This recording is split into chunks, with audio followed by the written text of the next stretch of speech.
My name is Donald Walker. I'm a nurse practitioner student at United States University. Hello, doctor. Hello, my classmates. So my case presentation is going to be about the patient that I saw yesterday at the clinic. Patient ID is modified already. Mr. John Johnson, date of birth 02/06/1967. Patient is a 55-year-old African-American male who came to the clinic unaccompanied. Patient has a medical history of hypertension, and he came in with a complaint of chest pain. Patient reported that pain started initially 2 days ago. He reported that the pain consisted of sharp pain and lasted for about 20 seconds, and consequently was followed by a dull pain that endured for about a minute. He attributed the onset of the pain to the time he was mowing the lawn and walking outside his house.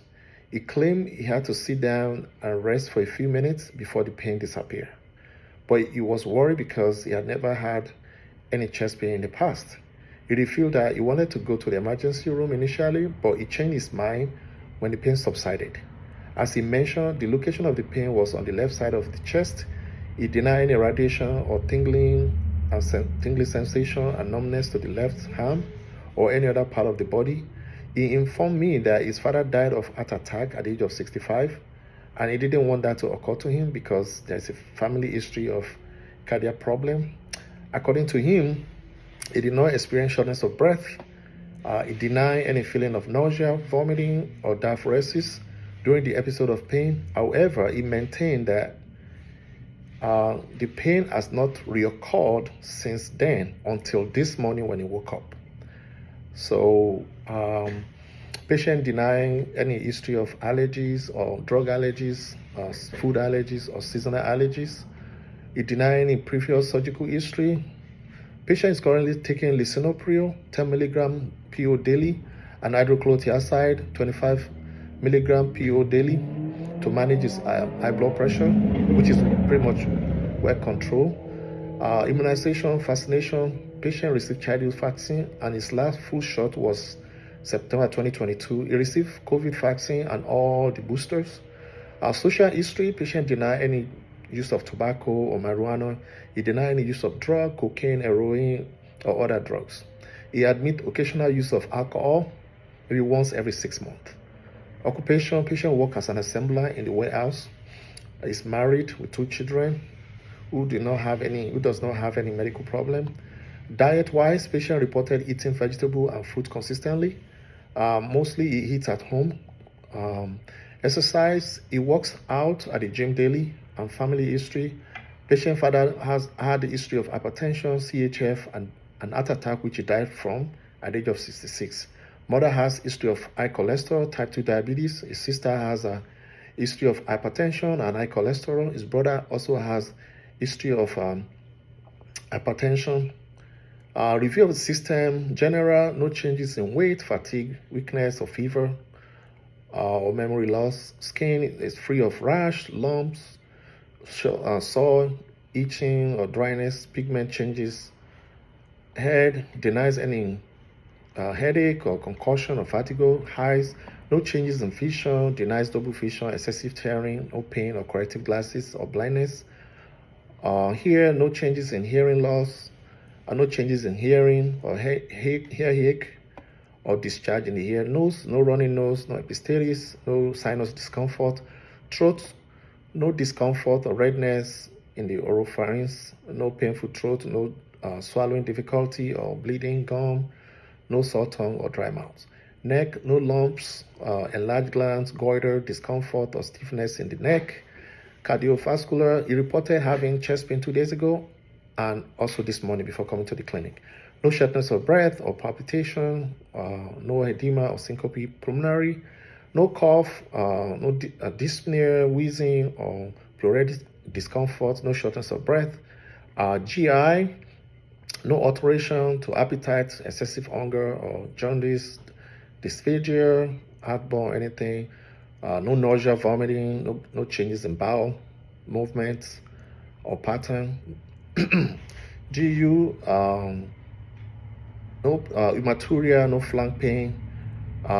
Musculoskeletal system free of any change any joints or muscle discomfort. Neuro, there are no episode of syncope, convulsion, tremor, or paralysis, weakness.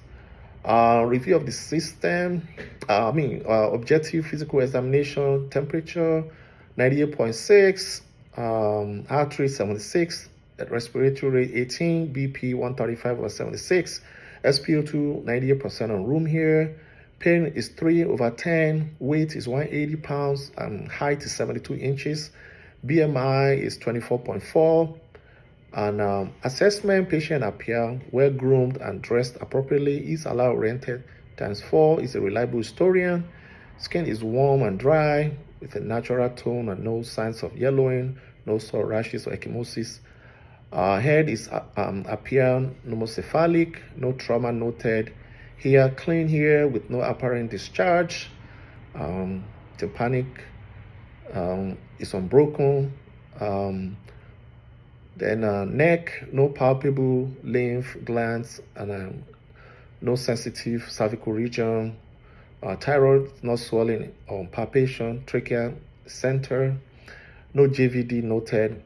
Cardio, clear S1 and S2 without hiccups or clicks, no gallops or friction rub or additional heart sound. Neural alerts and focused to people, places, times, and circumstances. Pulmonary, equal expansion of chest. There's no excavated pectors. Breathing is normal and effortless. No wheezing, no rancor, no stridor. Abdomen is soft, non-tender. And musculoskeletal, all joints of the upper and lower extremity have a full range of motion. Differential diagnosis includes chest pain, acute coronary syndrome, pulmonary embolism, musculoskeletal chest pain. Diagnosis tests. So, unfortunately, my clinic doesn't have EKG. So, also the lab, we can only draw blood, but we can't process it right away. So, but luckily for this patient, the hospital that is affiliated to my clinic was across the street. You can even see the hospital from my clinic. So I talked to the doctor and we sent this patient to ER. Reason being that it can be further investigated because he was going to go to the ER himself the 2 days when it happened, but because the pain subsided, so then because he had it today, he came to the office. So, CT of the chest can be done, to see if the patient may be having blood clot, just to rule out PE. And also X-ray could be done to look at the condition of the lungs, to look at the size and shape of the hearts and any other major blood vessel. When EKG is done, it will kind of rule out if the patient is having any STEMI or any myocardial infarction. So it will kind of check the electrical activity of the heart to rule that out. And also blood tests will be done there readily in the emergency room to see if there's any cardiac markers like troponin level to be drawn and check that. And also CBC just to check if there's any infection that may be causing that. Thank you. I will appreciate if there's any insight from you guys. Thank you so much.